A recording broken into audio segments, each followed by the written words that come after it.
all things grants. Okay. Hey, thanks, Mackenzie. Thanks for having me, and thanks for everybody for being here. I'm just going to talk briefly about some exciting grant opportunities that we've got available right now. So let me just pull up a couple of slides here. Does everybody see that? Yes. Cool. So yeah, Venture Portland offers grants twice a year in the spring and in the fall. And right now we're in the middle of our spring grant cycle. And we've got some really great opportunities here. We've simplified our grant application. So if you've applied in the past, we've actually had less questions, less match, trying to really reduce a lot of the barriers that were kind of we received feedback on over the past couple of years. So if you haven't applied in a while, we encourage you to apply again, trying to make the process as painless as possible. We've also given applicants more time to write the grant. So the grants were released about 2 weeks ago. They're going to be due on the 4th of March. So that gives districts about 6 weeks to write their grant applications. But this is really something you should be talking about with your boards throughout the year. So you're ready when those applications are released to start planning the projects, start writing the projects. But if you haven't started yet, that's okay. Staff is available to help. So I am the grants manager at Venture Portland, and over the next couple of weeks, I will be available to review your draft applications, answer any questions you have about project planning or eligible projects, or what your district has done in the past, or maybe what some other districts have done in the past that might be a good fit for your district. So let's take a look real quick at the types of grants that are available. So you get to choose from 3 different types of grants. Your district should pick one grant, and it's important to recognize that you must be a member of Venture Portland in order to apply. So if your district hasn't renewed its Venture Portland membership, you must do so before the grant deadline on March 4th. We've got 3 grants available: events and marketing, district enhancement, and staffing grants available. So we'll talk a little bit about that. So the first one, and I think the one that's most relevant for our discussion today, is the events and marketing grant. So these grants are specifically for business district events from April 2022 through September 2022. So really covering anything you want to do in the spring or over those key summer months that might be coming up.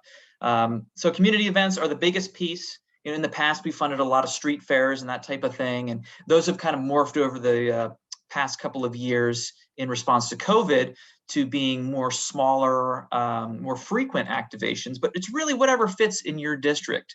You can also apply for advertising and marketing campaigns, upgrades to your district's website, social media marketing, mailers to people in and around your district, passport promotions, and new this cycle, we're also allowing districts to apply for funds to create district merchandise. So think, t-shirts, hoodies, beanies, anything that you think would be a good way for the district to raise revenue at an event by selling some swag from your district.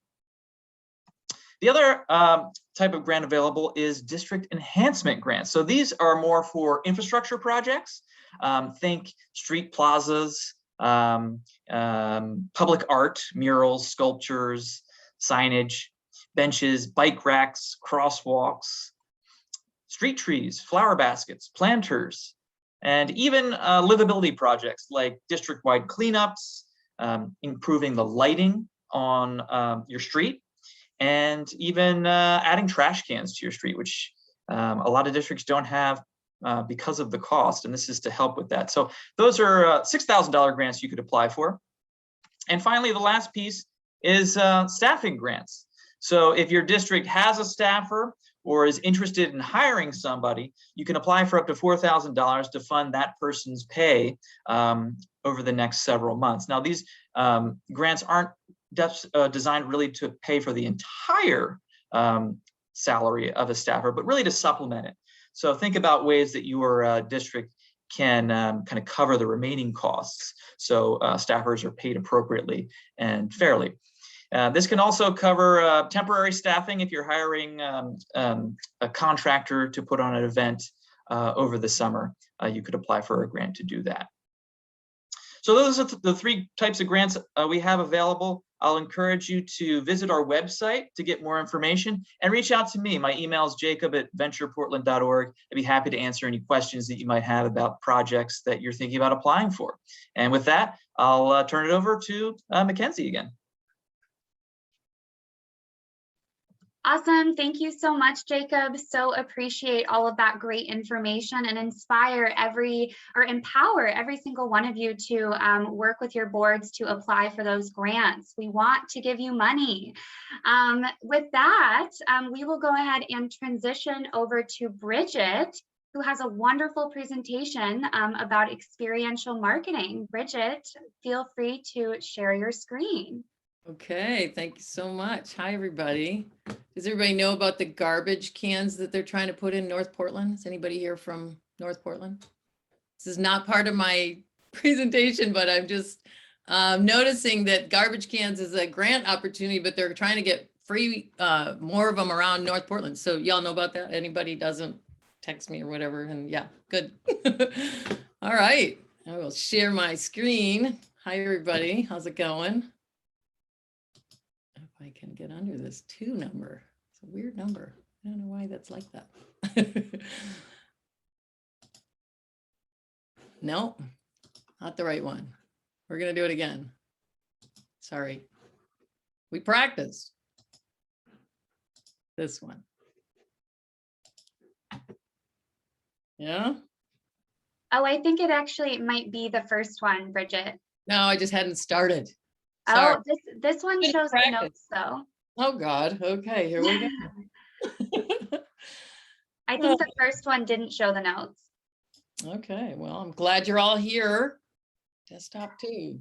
Yes, thank you, everyone.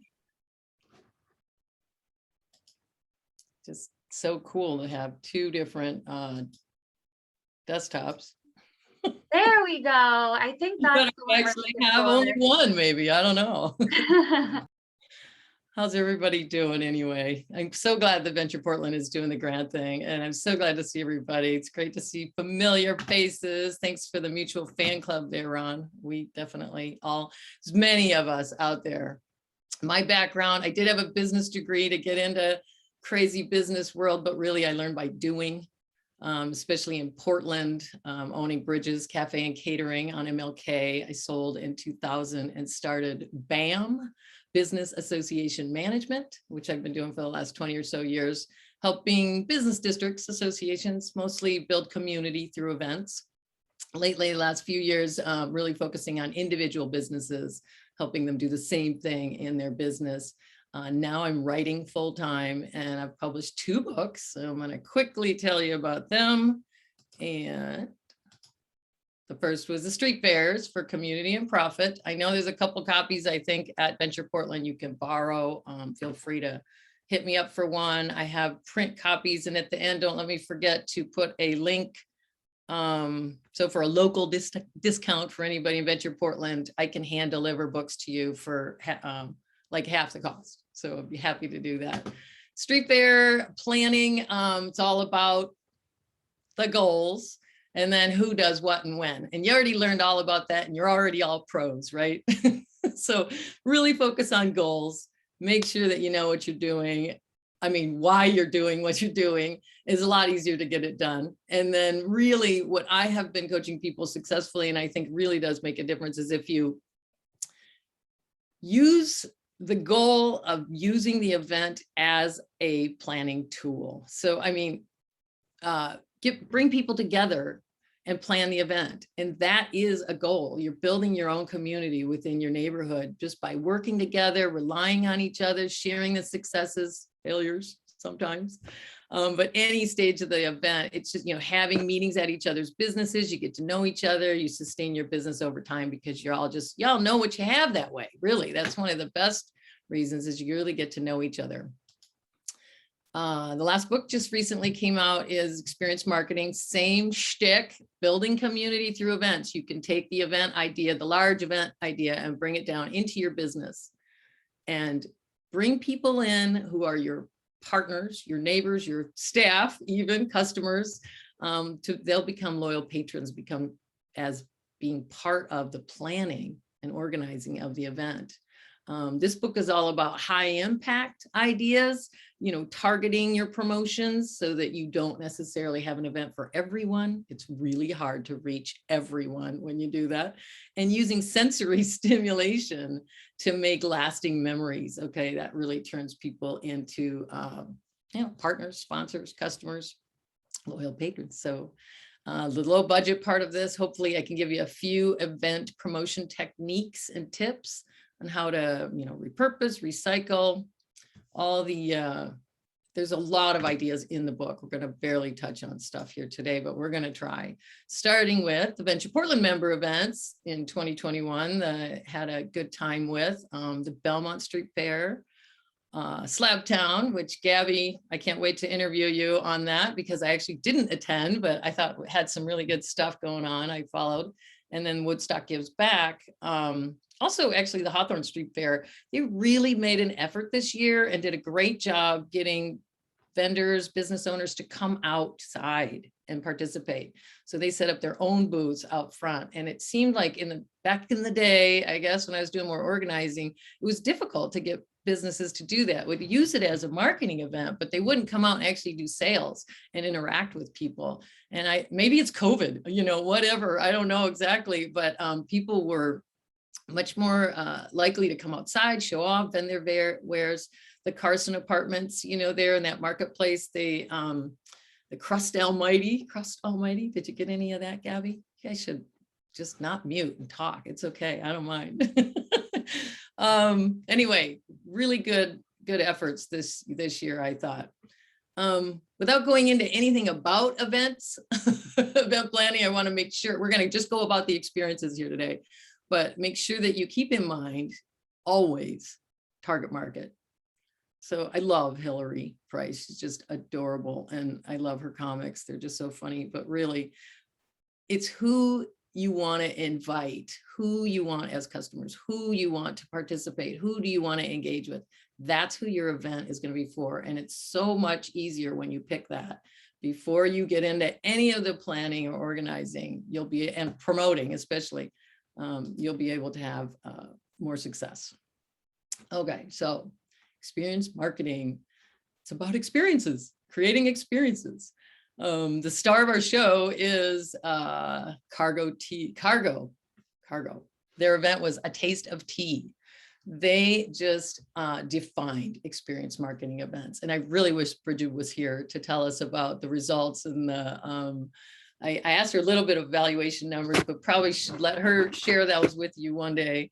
They started off even with their invitation, which I wish I could have included that, but it was a block printed, beautiful print card, came on email, just like we're using now. It wasn't like it was anything costly, but just the way it was presented and the wording was just very elegant, basic, pertinent information. It had the what, where, and when, but they really built on the theme that they picked, tea, for this event. So when I got there, it was all about tea. And of course, their place is so gorgeous anyway. The sensory stimulus is over the top when you go to their business. I hope you all have intense colors, lighting and decorations, but they did bring it down to tea, and they took over this one whole corner here on the left side picture, the loading dock area.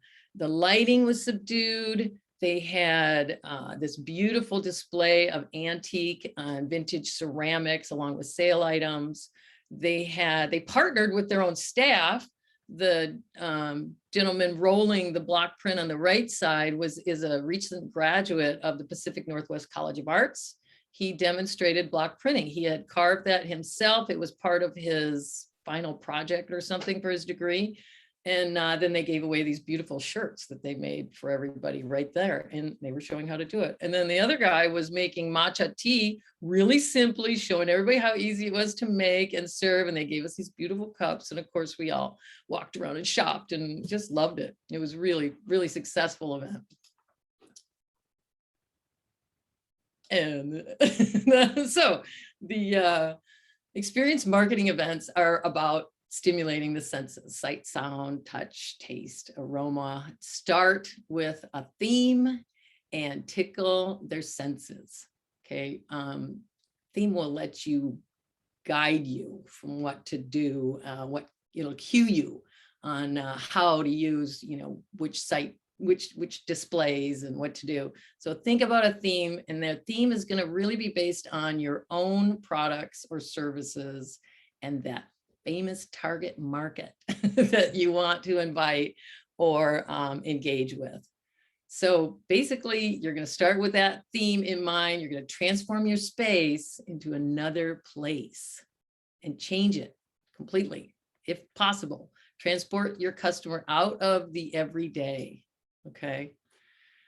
Themes can be elaborate and you can spend a lot of money on them or not. And so really costuming is one of the easiest ways to set a theme. It's pretty easy to invite crazy extroverts like me.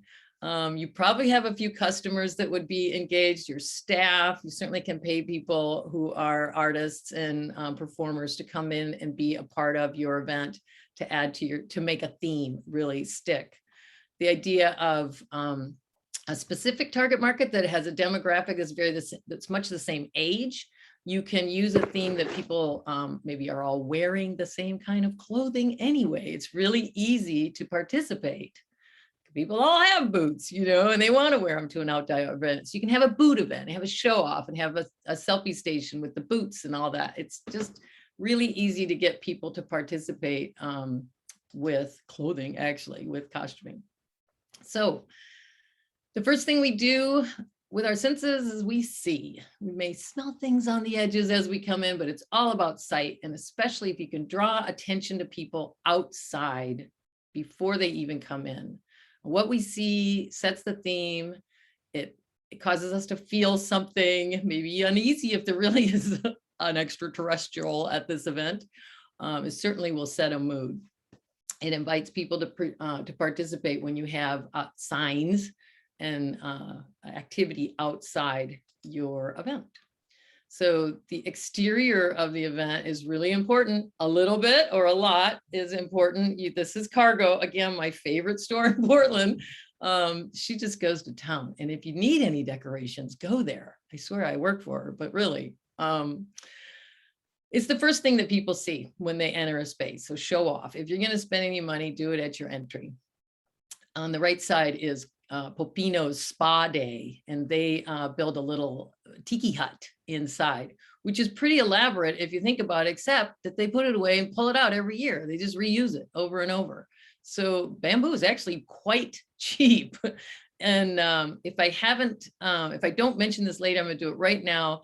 R&D all of the events that you know of in Portland, and that is called rip off and duplicate, the real R&D. Okay, so it's very effective, it's well used, and it's a huge compliment to the person who actually came up with it. Okay, color creates the mood. Obviously, primary bright colors and secondary colors are fun and frivolous. Bold looks, you want to stick to like 1 to 3 high contrasting colors, red, white, and black, or blue and yellow.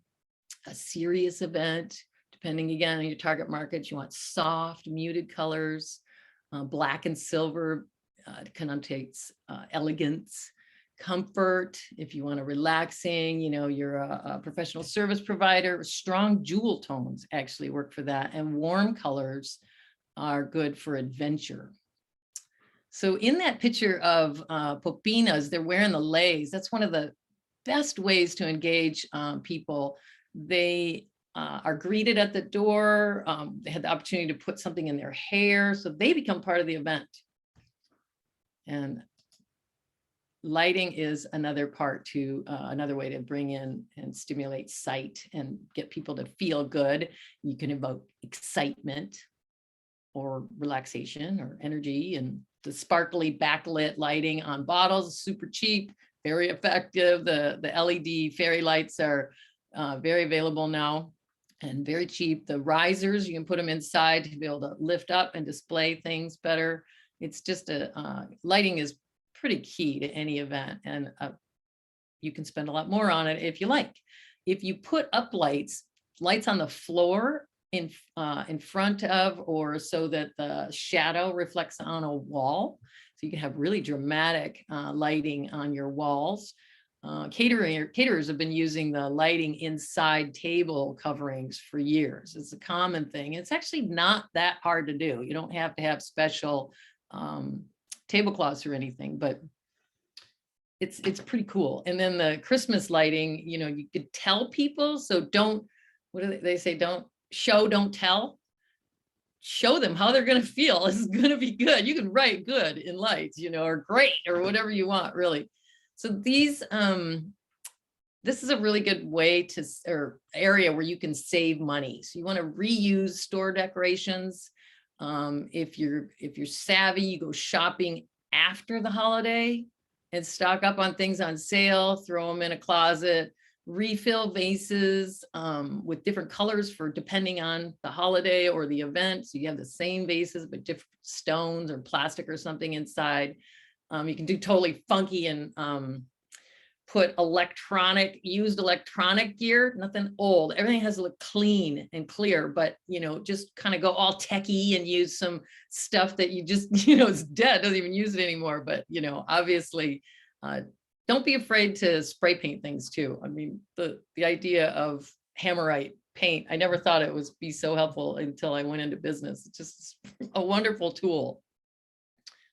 Do use signs, tell people what to expect, tell people how to experience something. In these cases, this also is telling people about who their partners are at their event. Outside an event, it also, you know, kind of draws people in and catches their eye. Partnering with nonprofits is an excellent way to have a small event in your business. They have a guest list. They have a customer or a database that they're going to invite to your event, and you can then help them promote their ideas.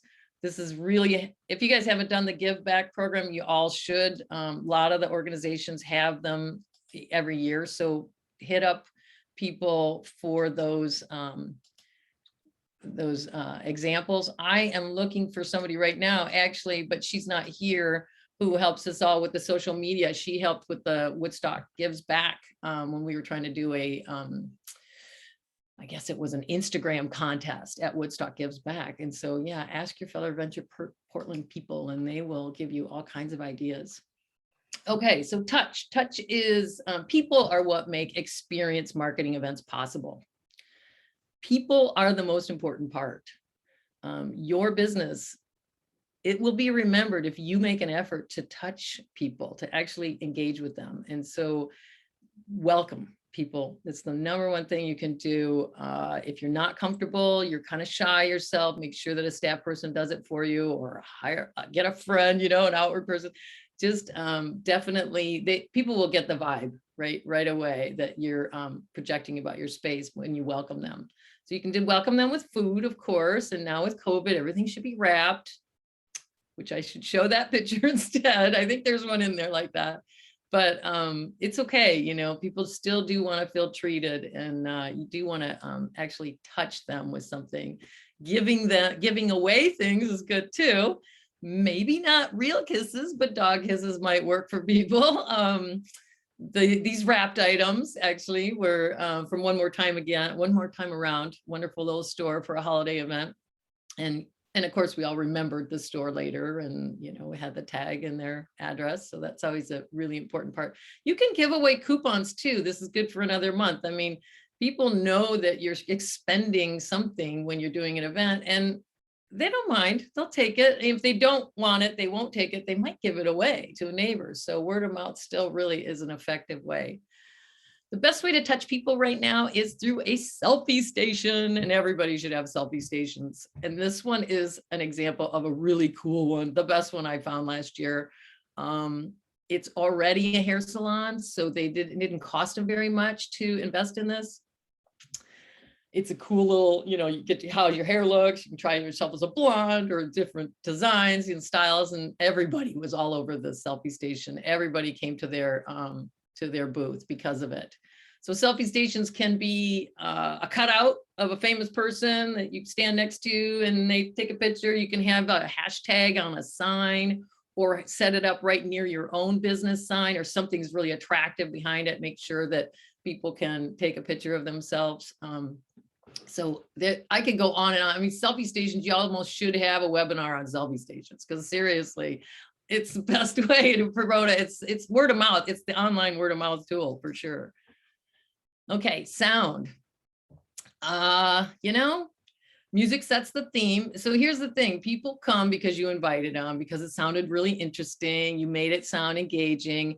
We're, for the adults anyway, depending on your target market, adults are, they're tough to reach. You know, we got a lot going on. Our heads are just full. We're flying. We got a million things. And we are hard to engage with, actually, but music doesn't have a problem with that. So know your target market, try to stimulate their age group kind of music. But really, if it's live music, especially some where people can do a request, you know, or they can, you know, throw some, maybe sing along. It really, it lights up different parts of the brain, and it will stick with you longer. They will remember you. They will remember your event. So classical music connotates elegance and romance. Jazz, very familiar, kind of improvised, hip, relaxed, kind of like hip hop. It was a little more edgy and rebellious, you know. Acoustic, alternative rock is actually cerebral. It's kind of a nerdy kind of music, and it can be formal, believe it or not, and folksy. Classical rock, pop, country. It's really good for families and fun. I'll tell you, I don't know if y'all have kids or whatever, but reggae was the one type of music that all of us could put up with in the car. Like, we went on trips and stuff, you know, it didn't matter how old we were, different ages. For some reason, it's vibrant, it's stimulating. Live music really does that.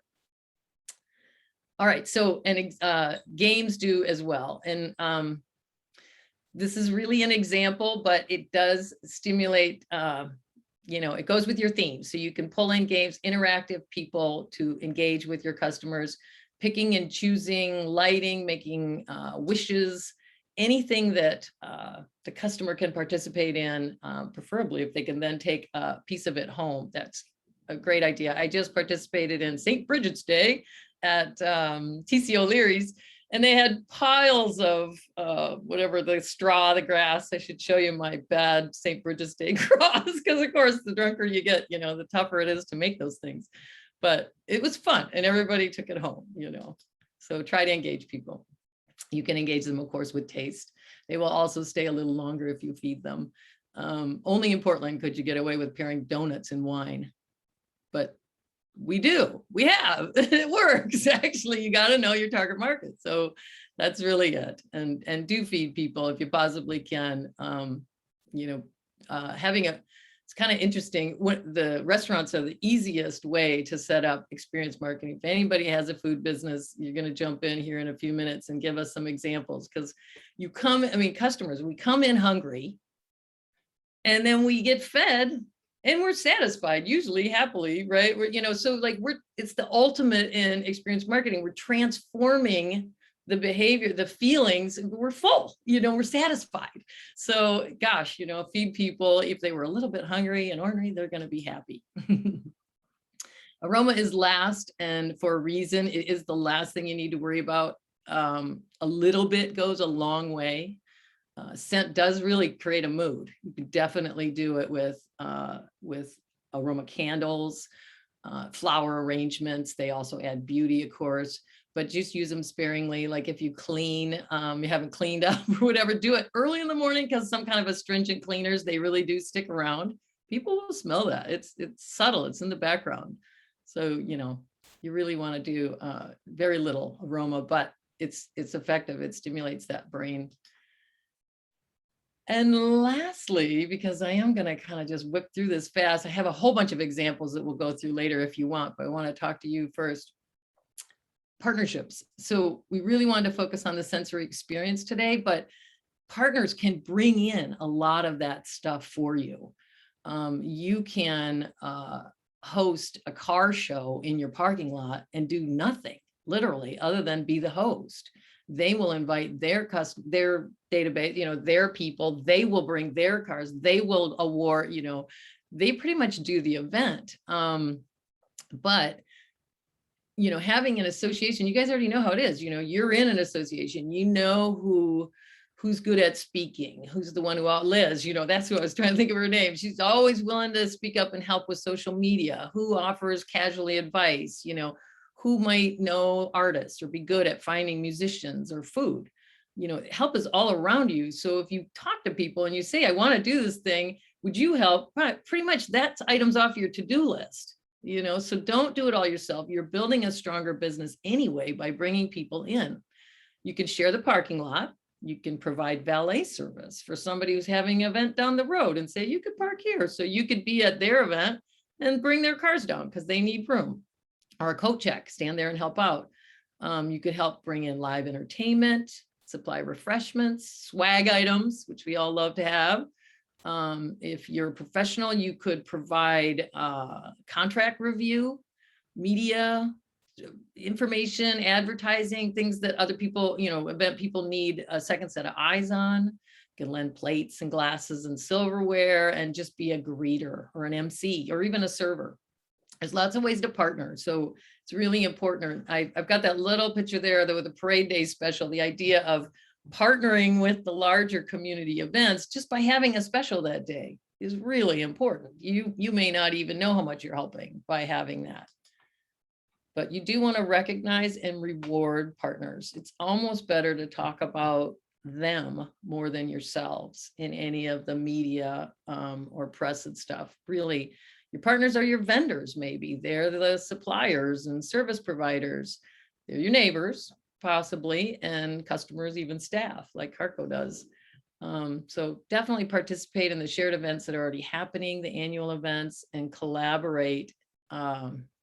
Share the credit, brag about them as much as possible. On the left is the thank you bag that's given every year for sponsors. And it's a very visible giving thing. Like they have bags of them all over and they're always handing them out to everybody. So who've helped at all. It's really a nice thing to do. So make sure to do that. And that is my last slide. I have another dozen, didn't go, there goes, I have another dozen examples or so, but I wanted to make sure that everybody could talk about their own events and we could give ideas and help that way. Is that all right? Okay. Should I stop sharing and go into the details, or I can start it again, hopefully not so convoluted? Whatever works best for you, Bridget. I love kind of the discussion component and being able to collaborate to help one another out. So maybe even in the chat, or if people just wanted to speak freely, we'd love to kind of hear from some folks to kind of talk through some events. If, not to put you on the spot, but if you have anything that you'd like to share with this group of experts, we'd love to be able to hear from you. Definitely. Last night I heard there was some events maybe being planned, not to put people on the spot, but I heard some CII districts planning some events if we want to chat about those at all.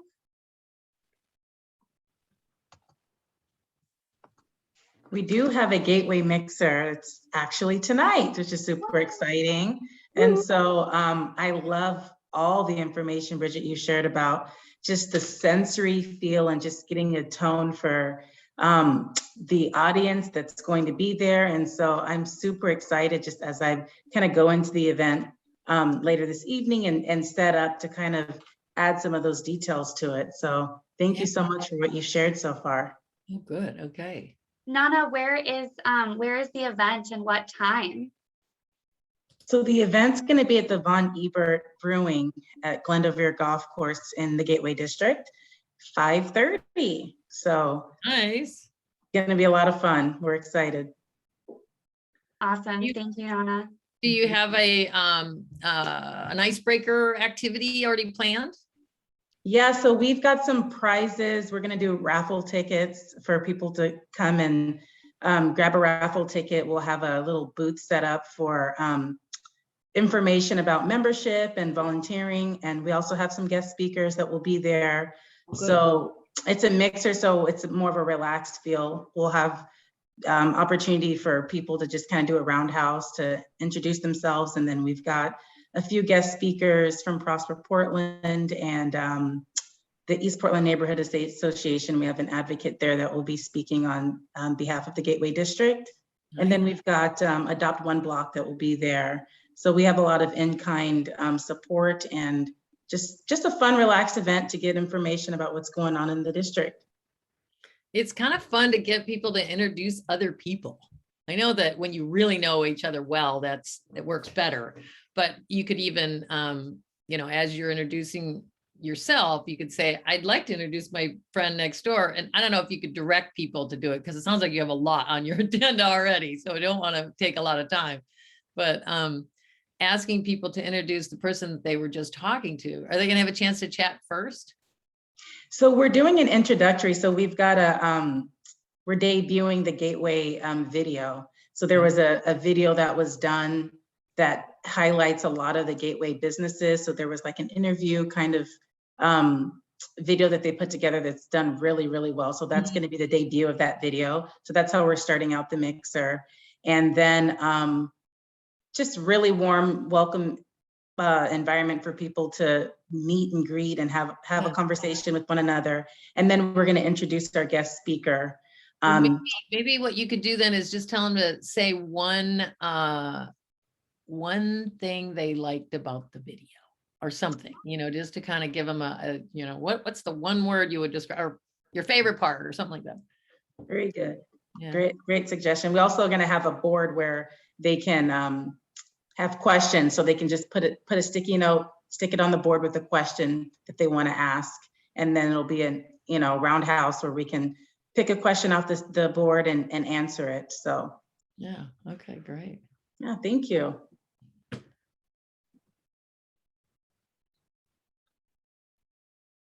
Anyone else? Live examples here today. Anyone else who'd like to share anything that they're even thinking about or starting, and how maybe to do that? I think this is a great opportunity for everybody here, but particularly for those of us as staff who, have some ideas brewing in the back of the mind. This is the chance. Bridget is here for us right now. So take the opportunity to ask the question, like, is this a terrible idea? What should I do? Well, I only know anything I know because of all of you. I mean, this stuff I've been working on with you guys for 20 years. I'm just taking and telling you what I learned. So it's not rocket science, really. You're all doing it. I saw Christian's hand up. Oh, good call. Thank you, Jeff. Christian. Hi. Okay, so I've got an idea that's starting to gain some momentum, and that's doing pop-up makers markets in the recently renovated Laurelwood Park on the corner of Holgate and Foster.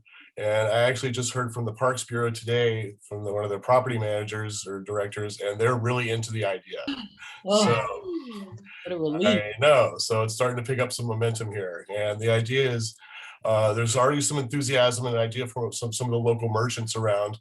We've got some vendors like there's Manifest Mercantile, Wax Mountain Candles, that in their storefronts they feature items by other local craftspersons and artists. And so this would be an opportunity to give those folks kind of showcase people that have been sitting in the back or sitting on the shelf in Laurelwood Park, and making like kind of a monthly series, like through the summer, like do like a first Saturday kind of thing. So excellent. Well, so Parks is a tough one to work with, and it's awesome that they're excited about it. Make sure that you invite them to come and to have their own booth. Get them engaged and get them to meet the other people who are coming, and they'll get totally excited about it and help you all the way. Good advice. Thank you. You bet. Nancy, you got your hand up. Well, when I used to be on Foster, that's when we started Fun on Foster, and it was in the old park. And the neighborhoods used to have 2 free opportunities to use the park, and our neighborhood would give us one of their opportunities. And I don't know if that's still the case, but that's great that you're working straight with, with parks, and they're just doing it that way, because we worked a long time on getting that design for that park, and to actually see it happening when has been pretty cool. Bridget mentioned the Hawthorne Street Fair, which some of you maybe have been talking about pivoting. And I would say that for the Hawthorne Street Fair last year, that was a serious pivot, because we usually take 6 months to plan that event from that first meeting. And we got permission to do it 6 weeks ahead of time. So we put together a team that were extremely supportive. Basically what they said was, Nancy, you do it. If you have questions, ask us and we'll be there. And they were. I had 3 members of my committee that were there the entire 12 hours. And I've got to tell you that was the most supported I've ever felt in an event, to have 3 of my committee members there the whole day to see everything, that happens during the day. So definitely, if you can have some members of your team there the whole time to see things from 6 o'clock in the morning when you're setting up the street to 6 o'clock at night, or 7 or 8 when the last piece of garbage is off the sidewalk. Well, she's got a really good point there. Thank you so much for bringing that up. Pivoting is important, because 6 weeks planning, now that works in a small business for sure. 6 weeks will work, and a big street fair to pull that off, that's remarkable. But you have a long-standing list of businesses to support them. That does make a difference. And key thing that I heard there, though, was those 3 committee members. Really, any event that you have in your own business, I'm going to bring it back down, just your own business. Yeah. You may be participating in the bigger event, but in your own business, if you have 3 people to work on it with you, yourself and 2 others, you're golden. So do try to find one of your staff people, or one neighbor, or one husband, partner, whatever kind of person who will stand by you. And they don't have to be there the whole day, but they have to be there the whole planning time period with you, whatever it is, 4 to 6 weeks. That's really key, because 2 people, when you get together on an idea, you're pretty much just talking. When you get 3 people together, things have to coalesce. Then you're actually talking dates, times, details. So 3 people is key. Thanks. 2 other hands. All right, you guys are waking up. I love it. Me too. I can't see your names for some reason. Please call their name. It's awful. I don't know why. I see Deborah has her hand up, and then Rich after her. Yeah, Bridget, I work with the Williams district, and they're not, a district that has had a big street fair or anything like that before. But what we're thinking about doing over the summertime is kind of doing like a weekend in Williams campaign, really highlighting maybe events that businesses are already having. We have some that do pop-ups, we have some that, do things, but what I'm trying to think out is how to really encourage businesses to, come on to the idea, how to really get them to say, okay, yes, we're going to put a special on the weekend, or we're going to pull stuff outside to do a sidewalk sale kind of thing. And then how to, I know the city has real issues around selling on sidewalks, and how do we navigate that kind of, if we want to try to push like a sidewalk sale kind of thing. Oh, I think you're muted.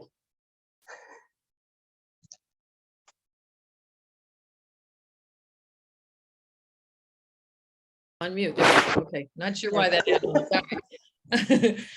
Yeah, why would they have a problem with you selling on sidewalks? Darn it, that sounds horrible. So is it because you're not closing the street? Yeah, I mean, I think that's part of it, that, the city just has real weird things around, sidewalk stuff and it being public right of way and things like that. I'm also on the Alberta Main Street Board, so we deal with it a little bit with last Thursdays because we have to work with PBOT, and they really don't want people selling on the sidewalk. but we want to be able to encourage businesses, you know, if we do this campaign and we're trying to gain, you know, bring foot traffic to Williams, to have stuff out. So it invites them to keep walking down the street, and, you know, invites them to do, Williams is a little hard to shut down because it's Williams and Vancouver, you know, it's a little difficult, but yeah, can you cut and do the healthy business permit per person? Because you can do that, and you can do it just for a day. You don't have to do it for the whole summer or whatever. So and they're free permits. It's pretty easy to get there. I filled out the application myself. Gabby's over there going, she'll help you. She's obviously, yes. So that you can certainly sell then. I think it's more like how to get the businesses to feel not overwhelmed by planning something either in their business, or how to get them to feel like they want to take part in it. You know, if they're a service base and they don't have something to bring out, or, you know, a restaurant may not have tasting things on the street. Partner opportunities. This is a perfect chance to bring in a partner. So you want to bring in the dog shelter people, or whatever their favorite nonprofit is from their, you know, the local school, the elementary school. Bring somebody out there. It doesn't have to do with their business. It really doesn't, as long as they're nice. People are nice and energetic and willing to talk about themselves, you know, and what's going on. That's really the key thing. You can have a little sidewalk chalk, you know, coloring competition, or make a drum thing like that. Get some teenagers that kids can learn and make things. Kids don't mind sitting on the ground. So you really have very little infrastructure there. But if you do want to, if your target market's older and that's just who they are, you got to bring in some seating out there and just set people out there and get them to learn something. Learning is actually a really great way to stimulate your brain and get people engaged too. So, I mean, an artist painting on a sculpt, you know, an easel kind of thing. You can take an art class, you know, it's going to be one of my examples here. So those kind of things are really helpful to do that. And I will follow up with you on that. No selling on the street. I know if you want, I will. Anyway, we'll talk about that more, but you should definitely get the book, because there's a whole bunch of ideas on how to engage your district, your neighbors and stuff, on how to do, you know, obviously you're not going to engage with people who don't want to do it, but the ones who are on the fence, it's how to do it, right? So how to get them to do it. Okay, go ahead, Christian. No, you're not. Sorry. We'll go ahead and have Rich go next, and just kind of a time check that we have 10 minutes left to the hour. So not to break up this amazing conversation, but just we want to be mindful of everyone's time. Okay, we'll do one, Rich, and then Gabby, only for a second. All right, good. All right, I'm going to go super quick here then. I actually ran into a highly influential business owner in my district. And thank you, Bridget, for coming out to talk to us today. This has been very edifying. And he's kind of issued a challenge to me. He said that he would sponsor our mixer in March and provide the space for it if I could get somebody from the city or from PBOT or from the police department to come and talk to us. Now, I'm pretty good at cracking businesses and getting in touch with decision makers. I don't have as much experience going in on the government side. Bridget, do you, or does anybody in the Venture Portland network today have any advice on how to start getting in touch with city commissioners, the mayor, or some of the top execs down there? Easy. Write this down. Okay. 503-823-4000. Okay. That's your information and referral number for the city of Portland. You can get anybody's number or email. Okay. First step. Email them. 6 weeks is about the minimum. Now everybody's super busy. Right. Email them and invite them. And then right after you send the email, or within a day, call them. I've sent you an email. I've invited you. If you hear nothing back, call them again and just, you know, bug the scheduler, basically, is who you're trying to get. You're trying to get their scheduler. You're not going to get the mayor, but you get this scheduler. Sure. And everybody does have a schedule. They have somebody in their offices. And I'm betting Joy, or one of these other illustrious Venture Portland types here, would definitely have an in and a connection to all these guys. If somebody specifically is very important. You have a commander. What district again?